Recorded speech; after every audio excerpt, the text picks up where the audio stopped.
Hi అండి అందరికీ. ఆడపిల్లకి పెళ్ళైతే పుట్టింట్లో ఉండే హక్కే ఉండదా అండి? నేనైతే డెలివరీ కోసమని అమ్మ వాళ్ళ ఇంటికి వచ్చి 1 ఇయర్ అయితే అవుతుంది. చిన్నపిల్లతో ఏం చేసుకుంటానులే అని చెప్పి అమ్మ అయితే నన్ను ఇప్పటి వరకు అయితే పంపించలేదు. నేను ఇంట్లో ఉండడం వల్ల మా అమ్మ నాన్నలకైతే ఏ ప్రాబ్లము లేదు. కానీ చుట్టుపక్కల ఉన్న వాళ్ళైతే నలిగిపోతున్నారు. ఇంకా ఎల్లవేంటి అని.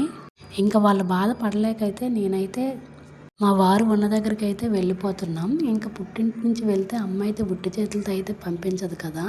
అందుకని చెప్పేసి మాకైతే ఇక్కడ 2 నెలలకు సరిపడా సామాన్లు అయితే అమ్మ అయితే ఇక్కడ ప్యాక్ చేసేసిందండి. ఈ సామాన్లన్నీ మేమైతే ఒక వ్యాన్ మీద అయితే వేసేసాం. మొత్తం లగేజ్లన్నిటికి కలిపి ఒక వ్యాన్ అయితే బుక్ చేసేసాం. ఆ వ్యాన్ మీద అయితే మొత్తం సామాన్లన్నీ వేసేసాం. ఇంకా బ్యాగును ఇవి తీసుకొని అయితే రైల్వే స్టేషన్కి అయితే వచ్చేసామండి.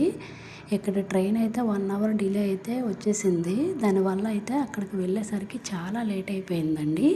ఇంకా అందులో ట్రైన్ కూడా ఎక్కడ పడితే అక్కడ ఆపేయడం వల్ల చాలా లేట్గా అయితే అక్కడికి చేరుకున్నాం.